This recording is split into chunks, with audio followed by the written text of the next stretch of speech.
Good morning students. ഇന്ന് നമ്മൾ കഴിഞ്ഞ ക്ലാസ്സിലെ ബാക്കി ഭാഗമാണ് പറയുന്നത്. കഴിഞ്ഞ ക്ലാസ്സിൽ നമ്മൾ എന്ത് പറഞ്ഞു? ഫണ്ടമെന്റൽ റൈറ്റ്സ് എന്താണെന്ന് പറഞ്ഞു, ഏതൊക്കെയാണെന്ന് പറഞ്ഞു. അതിലെ ഒന്നാമത്തെ റൈറ്റ് ആയിട്ടുള്ള റൈറ്റ് ടു ഈക്വാളിറ്റി, സമത്വത്തിനുള്ള അവകാശത്തെ കുറിച്ചും പറഞ്ഞു. അപ്പൊ ഇന്ന് അതിനുശേഷമുള്ള റൈറ്റ് ടു ഫ്രീഡം, അതാണ് ഇന്ന് നമ്മൾ പറയുന്നത്. റൈറ്റ് ടു ഫ്രീഡം, അതേപോലെ തന്നെ റൈറ്റ് അഗെയിൻസ്റ്റ് എക്സ്പ്ലോയിറ്റേഷൻ, അങ്ങനെ രണ്ട് ഫണ്ടമെന്റൽ റൈറ്റ്സിനെ കുറിച്ചാണ് ഇന്നത്തെ ക്ലാസ്സിൽ നമ്മൾ ഉൾക്കൊള്ളിക്കുന്നത്. ഏതൊക്കെയാണ്? Right to freedom, right against exploitation. അപ്പൊ നമുക്ക് ഇന്നത്തെ ക്ലാസ്സിലേക്ക് കടക്കാം. റൈറ്റ് ടു ഈക്വാലിറ്റി പോലെ തന്നെ പ്രധാനപ്പെട്ട ഒന്നാണ് റൈറ്റ് ടു ഫ്രീഡം എന്നുള്ളത്. ഈ സ്വാതന്ത്ര്യത്തിനുള്ള അവകാശവും സമത്വത്തിനുള്ള അവകാശവും ഒരുപോലെ പ്രാധാന്യം അർഹിക്കുന്ന രണ്ട് കാര്യങ്ങളാണ്. ഒരു ജനാധിപത്യത്തെ സംബന്ധിച്ചിടത്തോളം, ഒരു ഡെമോക്രസിയെ സംബന്ധിച്ചിടത്തോളം വളരെ അത്യാവശ്യമായ രണ്ട് കാര്യങ്ങളാണ് ഈ റൈറ്റ് ടു ഫ്രീഡം എന്നുള്ളതും റൈറ്റ് ടു ഈക്വാലിറ്റി എന്നുള്ളതും. ഇവിടെ ഫ്രീഡം എന്നതുകൊണ്ട്, സ്വാതന്ത്ര്യം എന്നതുകൊണ്ട് ഒരാൾക്ക് അയാളുടെ ഇഷ്ടം പോലെ എന്തും ചെയ്യാനുള്ള അവകാശമല്ല ഉദ്ദേശിക്കുന്നത്. The right to freedom means freedom without threatening the freedom of others and without endangering the law and order situation. ഒരാൾക്ക് മറ്റുള്ളവരുടെ സ്വാതന്ത്ര്യത്തെ ഭീഷണിയാകാത്ത രീതിയിലും നിയമത്തിനും ക്രമസമാധാനത്തിനും അപകടകരമാകാത്ത രീതിയിലും അയാളുടെ സ്വാതന്ത്ര്യം പൂർണ്ണമായി അനുഭവിക്കാനായിട്ട് സാധിക്കുന്നതാണ്. ഈ അവകാശങ്ങളെല്ലാം തന്നിരിക്കുന്നത് തന്നെ ഗവൺമെന്റിന്റെ അടിച്ചമർത്തൽ പ്രവർത്തനങ്ങളിൽ നിന്ന് ഓരോ വ്യക്തിയെയും സംരക്ഷിക്കുന്നതിന് വേണ്ടിയിട്ടാണ്. പിന്നെ ഈ റൈറ്റ് ടു ഫ്രീഡം എന്നുള്ളത് ആർട്ടിക്കിൾ 19 to 22 പറയുന്നത്. ആർട്ടിക്കിൾ 19 മുതൽ 22 വകുപ്പ് വരെയാണ് റൈറ്റ് ടു ഫ്രീഡത്തെ കുറിച്ച് പറയുന്നത്. And article 19 guarantees 6 freedoms to citizens of India. Article 19 Indian പൗരന്മാർക്ക് 6 അവകാശങ്ങൾ ഉറപ്പു നൽകുന്നുണ്ട്. അത് ഏതൊക്കെയാണെന്നുള്ളത് നോക്കാം. ഒന്നാമത്തെ പറയുന്നത് right to freedom of speech and expression, സംഭാഷണ സ്വാതന്ത്ര്യത്തിനും ആവിഷ്കാര സ്വാതന്ത്ര്യത്തിനുമുള്ള അവകാശം. അതിൽ പറയുന്നത് എന്താന്ന് വെച്ചിട്ടുണ്ടെങ്കിൽ, ഒരാൾക്ക് അയാളുടെ അഭിപ്രായം എന്താണെങ്കിലും അതിനെ കുറിച്ച് സ്വതന്ത്രമായി സംവദിക്കുന്നതിനും സത്യസന്ധമായ അഭിപ്രായ പ്രകടനത്തിനുമുള്ള അവകാശമുണ്ട്. അതേപോലെ തന്നെ പത്രപ്രസിദ്ധീകരണ സ്വാതന്ത്ര്യവും ഈ ഒരു അവകാശത്തിൽ തന്നെയാണ് വരുന്നത്. ഈ right to freedom of speech and എക്സ്പ്രഷനിൽ തന്നെയാണ് പത്രപ്രസിദ്ധീകരണങ്ങളുടെ സ്വാതന്ത്ര്യവും വരുന്നത്. പ്രസ് ആൻഡ് പബ്ലിക്കേഷൻ, അതും ഇതിൽ തന്നെയാണ് വരുന്നത്. രാഷ്ട്രത്തിന്റെ പരമാധികാരം, വിദേശ രാഷ്ട്രങ്ങളുമായുള്ള സൗഹൃദ ബന്ധം, കോടതി അലക്ഷ്യം, മാനനഷ്ടം, പൊതുവ്യവസ്ഥ എന്നിവയ്ക്കെല്ലാം ഈ ഒരു അവകാശം വിധേയമാണ്. അപ്പോ 19 വകുപ്പിൽ പറയുന്ന ഒന്നാമത്തെ അവകാശമാണ് right to freedom of speech and expression, സംഭാഷണ സ്വാതന്ത്ര്യത്തിനും ആവിഷ്കാര സ്വാതന്ത്ര്യത്തിനുമുള്ള അവകാശം. ഇനി രണ്ടാമത്തെയാണ് ഫ്രീഡം ഓഫ് അസംബ്ലി, സമ്മേളന സ്വാതന്ത്ര്യം. ഈ സമ്മേളന സ്വാതന്ത്ര്യത്തിൽ പറയുന്നത് ഒരു മീറ്റിംഗ് സംഘടിപ്പിക്കാനും ജാഥ നടത്തുന്നതിനുമുള്ള അവകാശം ഏതൊരു ഇന്ത്യൻ പൗരനും ഉണ്ട് എന്നുള്ളതാണ്. പക്ഷെ ഇത്തരത്തിലുള്ള സമ്മേളനങ്ങളും മീറ്റിംഗുകളും ഒക്കെ സംഘടിപ്പിക്കുന്ന സമയത്ത് ആയുധങ്ങളൊന്നും കൈവശം വെക്കാനുള്ള അവകാശം ആർക്കും തന്നെ നൽകുന്നില്ല. അപ്പൊ നിരായുധരായിട്ടായിരിക്കണം ഇത്തരത്തിലുള്ള സമ്മേളന സ്വാതന്ത്ര്യം അനുഭവിക്കാൻ. അപ്പോൾ രണ്ടാമത്തെ ഫ്രീഡം ഓഫ് അസംബ്ലി, സമ്മേളന സ്വാതന്ത്ര്യം. രണ്ടെണ്ണമാണ് പറഞ്ഞത്, right to freedom of speech and expression, രണ്ടാമത്തെ ഫ്രീഡം ഓഫ് അസംബ്ലി. ഇനി മൂന്നാമത്തെ വരുന്നത് ഫ്രീഡം ഓഫ് അസോസിയേഷൻ. അതിൽ പറയുന്നത് രാഷ്ട്രീയ പാർട്ടികളും തൊഴിൽ സംഘടനകളും എല്ലാം സ്ഥാപിക്കുന്നതിനുള്ള അവകാശമാണ് ഈ ഫ്രീഡം ഓഫ് അസോസിയേഷനിൽ വരുന്നത്, സംഘടനാ സ്വാതന്ത്ര്യത്തിൽ വരുന്നത്. ഇനി നാലാമത്തേൽ പറയുന്നത് ഫ്രീഡം ഓഫ് മൂവ്മെന്റ്, ഇന്ത്യയിൽ എവിടെയും സ്വതന്ത്രമായി സഞ്ചരിക്കുന്നതിനും ഏതൊരു ഇന്ത്യൻ പൗരനും അവകാശമുണ്ട്. അതാണ് ഫ്രീഡം ഓഫ് മൂവ്മെന്റ് അല്ലെങ്കിൽ സഞ്ചാര സ്വാതന്ത്ര്യം കൊണ്ട് ഉദ്ദേശിക്കുന്നത്. അപ്പൊ 4 പറഞ്ഞത്. ഒന്നാമത്തെ right to freedom of speech and expression, freedom of assembly, freedom of association, freedom of movement. സംഭാഷണ സ്വാതന്ത്ര്യത്തിനും ആവിഷ്കാര സ്വാതന്ത്ര്യത്തിനുമുള്ള അവകാശം, സമ്മേളന സ്വാതന്ത്ര്യം, സംഘടനാ സ്വാതന്ത്ര്യം, സഞ്ചാര സ്വാതന്ത്ര്യം. ഇനി അഞ്ചാമത്തെ വരുന്നത് പാർപ്പിട സ്വാതന്ത്ര്യം. ഈ സഞ്ചാര സ്വാതന്ത്ര്യം പോലെ തന്നെ ഇന്ത്യയിൽ എവിടെയും താമസിക്കാനും കുടുംബജീവിതം നയിക്കാനുമുള്ള സ്വാതന്ത്ര്യത്തെയാണ് ഫ്രീഡം ഓഫ് റെസിഡൻസ് അല്ലെങ്കിൽ പാർപ്പിട സ്വാതന്ത്ര്യം എന്നതുകൊണ്ട് ഉദ്ദേശിക്കുന്നത്.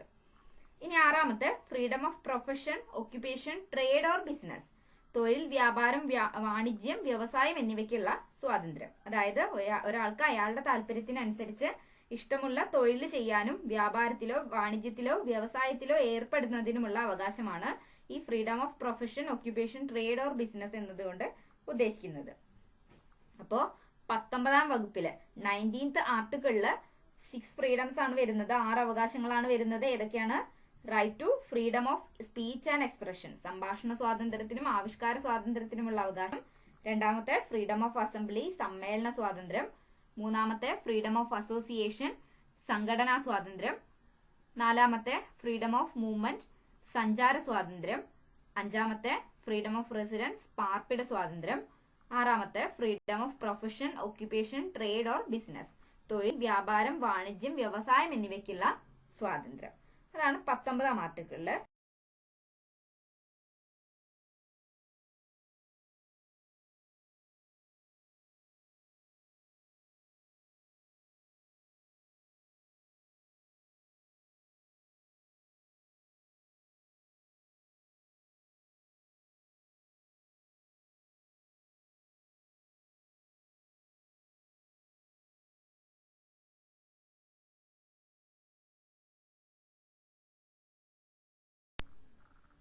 ഇനി ആർട്ടിക്കിൾ 20ാം ആർട്ടിക്കിളിൽ പറയുന്നത് protection against conviction of offences, കുറ്റകൃത്യങ്ങൾക്കുള്ള അന്യായമായ ശിക്ഷയ്ക്കെതിരെയുള്ള സംരക്ഷണം. അതാണ് 20ാം ആർട്ടിക്കിളിൽ പറയുന്നത്.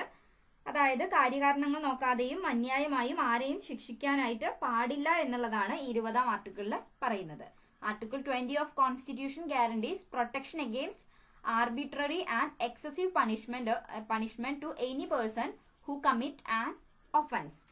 ഒരു കുറ്റകൃത്യം ചെയ്യുകയാണെങ്കിൽ അയാൾ എന്താണ് ചെയ്തിരിക്കുന്നത്, ആ ഒരു കുറ്റത്തിന് നിയമം അനുശാസിക്കുന്ന ശിക്ഷ മാത്രമേ കൊടുക്കാവൂ, അതിലും വലിയ ശിക്ഷയൊന്നും തന്നെ നൽകരുത്. അതേപോലെ തന്നെ ആർക്കും ഒരേ കുറ്റത്തിന് ഒന്നിൽ കൂടുതൽ തവണ ശിക്ഷിക്കാനും പാടില്ല. ഒന്നിൽ കൂടുതൽ തവണ ഒരാളെ ശിക്ഷിക്കാനും പാടില്ല എന്നുള്ളതാണ് ഈ ആർട്ടിക്കിൾ 20 പറയുന്നത്. No person shall punish for same offence more than once. തനിക്കെതിരെ സാക്ഷ്യം പറയാൻ ആരെയും നിർബന്ധിക്കാനും പാടില്ല എന്നുള്ളത് ഈ ആർട്ടിക്കിൾ 20 പറയുന്നുണ്ട്, 20ാം ആർട്ടിക്കിളിൽ പറയുന്നുണ്ട്. ഇനി 21 ആർട്ടിക്കിൾ, 21ാം വകുപ്പില് right to life and personal liberty, വ്യക്തി സ്വാതന്ത്ര്യത്തിനും ജീവിത സ്വാതന്ത്ര്യത്തിനുമുള്ള അവകാശമാണ് ആർട്ടിക്കിൾ 21 പറയുന്നത്. Right to life and personal liberty. അത് ശരിക്ക് ഈ ഉദ്യോഗസ്ഥർക്ക് അല്ലെങ്കിൽ ഭരണനിർവഹണം നടത്തുന്ന ആളുകൾക്ക് ഒരു നിയന്ത്രണം എന്ന നിലയിലാണ് ഈ ഒരു അവകാശം വരുന്നത്. ഭരണകർത്താക്കൾക്ക് അല്ലെങ്കിൽ ഉദ്യോഗസ്ഥർക്കൊന്നും അവർക്ക് തോന്നിയ പോലെ ഒരാളെയും ശിക്ഷിക്കാനോ ജയിലിൽ അടയ്ക്കാനോ ഒന്നുമുള്ള അവകാശം ഇല്ല എന്നുള്ളതാണ് ഈ ആർട്ടിക്കിൾ 21 പറയുന്നത്. Article 21 says no person shall be deprived of his life and personal liberty except according to the procedure established by law. നിയമ നടപടികൾക്ക് അനുസൃതമല്ലാതെ ഒരു വ്യക്തിയുടെയും ജീവനും സ്വാതന്ത്ര്യവും ഹനിച്ചുകൂടാ എന്നുള്ളതാണ് ഈ ആർട്ടിക്കിൾ 21 പറയുന്നത്. ഇനി ആർട്ടിക്കിൾ 22, ഇതൊരു പ്രധാനപ്പെട്ട ഒരു ആർട്ടിക്കിൾ ആണ്. ആർട്ടിക്കിൾ 22 എന്നുള്ളത് protection against arbitrary arrest and detention, അന്യായമായ അറസ്റ്റിനും തടങ്കലിനും എതിരെയുള്ള സംരക്ഷണം. അതാണ് ആർട്ടിക്കിൾ 22. അതിൽ പറയുന്നത് എന്താന്ന് വെച്ചാൽ ഒരാളെ അറസ്റ്റ് ചെയ്യുന്ന സമയത്ത് അതിന്റെ റീസൺ എന്താണ്, എന്തിനാണ് അറസ്റ്റ് ചെയ്യുന്നത്, ആ കാരണം അയാളോട് പറഞ്ഞിരിക്കണം. അതേപോലെ തന്നെ അറസ്റ്റ് ചെയ്തു കഴിഞ്ഞിട്ടുണ്ടെങ്കിൽ അയാൾക്ക് അയാളുടെ നിയമ വിദഗ്ധനുമായി കൂടി ആലോചിക്കുന്നതിനും നിയമാഭിപ്രായം സ്വീകരിക്കുന്നതിനുമുള്ള അവകാശവും ഉണ്ട് എന്നുള്ളതും ഈ ആർട്ടിക്കിൾ 22 പറയുന്നുണ്ട്. പിന്നെ അറസ്റ്റ് ചെയ്തു കഴിഞ്ഞാൽ അയാളെ 24 മണിക്കൂറിനുള്ളിൽ തൊട്ടടുത്തുള്ള മജിസ്ട്രേറ്റിന് മുന്നിൽ ഹാജരാക്കണം. 24 മണിക്കൂറിനുള്ളിൽ 24 ഹവേഴ്സിനുള്ളിൽ തൊട്ടടുത്തുള്ള മജിസ്ട്രേറ്റിന് മുന്നിൽ ഹാജരാക്കണം എന്നുള്ളതും ഈ ആർട്ടിക്കിൾ 22 പറയുന്നുണ്ട്. അത് മാത്രമല്ല ആർട്ടിക്കിൾ 22 കരുതൽ തടങ്കലിനുള്ള അനുവാദവും നൽകുന്നുണ്ട്. Article 22 provides for preventive detention, കരുതൽ തടങ്കൽ. അതൊരു ശരിക്കും ഒരു മുൻകരുതൽ നടപടിയായിട്ടാണ് വരുന്നത്. It is A precautionary measure. എന്തിനു വേണ്ടിയിട്ടാണ്? ഒരാൾ കുറ്റം ചെയ്യുമെന്ന് കണ്ടു കഴിഞ്ഞാൽ അയാളെ അതിൽ നിന്ന് തടയുന്നതിന് വേണ്ടി മുൻകൂട്ടി അറസ്റ്റ് ചെയ്യുന്നത്, യാതൊരു വിചാരണയും കൂടാതെ തടവിൽ വെക്കുന്നതിനെയാണ് കരുതൽ തടങ്കൽ എന്ന് പറയുന്നത്, പ്രിവെന്റീവ് ഡിറ്റൻഷൻ എന്ന് പറയുന്നത്. ഈ പ്രിവെന്റീവ് ഡിറ്റൻഷനും കൂടി ആർട്ടിക്കിൾ 22 ഇൻക്ലൂഡഡ് ആണ്. അതുകൂടി ഇതിൽ ഉൾക്കൊള്ളിക്കുന്നുണ്ട് ആർട്ടിക്കിൾ 22. അപ്പൊ അത്രയാണ് റൈറ്റ് ടു ഫ്രീഡത്തിൽ വരുന്നത്, ആർട്ടിക്കിൾ 19 to 22. ഇനി അടുത്തത് വരുന്നത് റൈറ്റ് അഗെയിൻസ്റ്റ് എക്സ്പ്ലോയിറ്റേഷൻ, ചൂഷണത്തിനെതിരായ അവകാശം. ഇതാകെ 2 ആർട്ടിക്കിൾസിലാണ് പറയുന്നത്, ആർട്ടിക്കിൾ 23 ആൻഡ് ആർട്ടിക്കിൾ 24. ഈ 2 ആർട്ടിക്കിൾസിലാണ് റൈറ്റ് അഗെയിൻസ്റ്റ് എക്സ്പ്ലോയിറ്റേഷനെ കുറിച്ച് പറയുന്നത്. ചൂഷണത്തിനെതിരെയുള്ള അവകാശം 23-ാം ആർട്ടിക്കിളും 24-ാം ആർട്ടിക്കിളും. ഇതില് 23-ാം ആർട്ടിക്കിളില് അസാൻമാർഗിക ചെയ്തികളെയും അടിമപ്പണികളെയും മറ്റ് നിർബന്ധിത തൊഴിലുകളെയും നിരോധിക്കുന്നതാണ് 23-ാം ആർട്ടിക്കിൾ. 23-ാം ആർട്ടിക്കിള് അസാൻമാർഗിക ചെയ്തികളെയും അടിമപ്പണിയെയും മറ്റ് നിർബന്ധിത തൊഴിലുകളെയും നിരോധിക്കുകയാണ് ചെയ്യുന്നത്. Article 23 prohibits traffic in human beings and beggar and other similar forms of forced labor. And Article 24 prohibits the employment of children below the age of 14 to work in any factory or mine or in any other hazardous employment. Article 24 എന്താണ് പറയുന്നത്? ഏതെങ്കിലും ഫാക്ടറിയിലോ അല്ലെങ്കിൽ ഖനികളിലോ ഒക്കെ അല്ലെങ്കിൽ അതുപോലെയുള്ള മറ്റ് അപകടകരമായ ഏതെങ്കിലും മേഖലയിൽ 14 വയസ്സിൽ താഴെയുള്ള കുട്ടികളെ കൊണ്ട് തൊഴിൽ ചെയ്യിക്കാൻ പാടില്ല എന്നുള്ളതാണ് ആർട്ടിക്കിൾ 24 പറയുന്നത്. ആർട്ടിക്കിൾ 24 ഫാക്ടറികളിലോ ഖനികളിലോ അതുപോലുള്ള അപകടകരമായ മേഖലകളിലോ 14 വയസ്സിൽ താഴെയുള്ള കുട്ടികളെ കൊണ്ട് തൊഴിൽ ചെയ്യാൻ പാടില്ല എന്നുള്ളതാണ് ആർട്ടിക്കിൾ 24. അപ്പോൾ റൈറ്റ് അഗെയിൻസ്റ്റ് എക്സ്പ്ലോയിറ്റേഷനിൽ 2 ആർട്ടിക്കിൾസ് ആണ് വരുന്നത്, ആർട്ടിക്കിൾ 23 ആൻഡ് ആർട്ടിക്കിൾ 24. 23-ാം വകുപ്പും 24-ാം വകുപ്പും. 23-ാം വകുപ്പിൽ എന്താണ് പറയുന്നത്? അസാൻമാർഗിക ചെയ്തികള്, അടിമപ്പണി, നിർബന്ധിത തൊഴിലുകൾ, ഇതൊക്കെ നിരോധിക്കുന്നതാണ് article 23. Article 23 prohibits traffic in human beings, beggar and other similar form of forced labor. And article 24 article 24 പറയുന്ന ഏതെങ്കിലും ഫാക്ടറികളിലോ ഖനികളിലോ അതുപോലുള്ള അപകടകരമായ മേഖലകളിലോ 14 വയസ്സിൽ താഴെയുള്ള കുട്ടികളെ കൊണ്ട് തൊഴിൽ ചെയ്യിക്കുന്നത് നിരോധിക്കുന്നതാണ് 24-ാം വകുപ്പ്.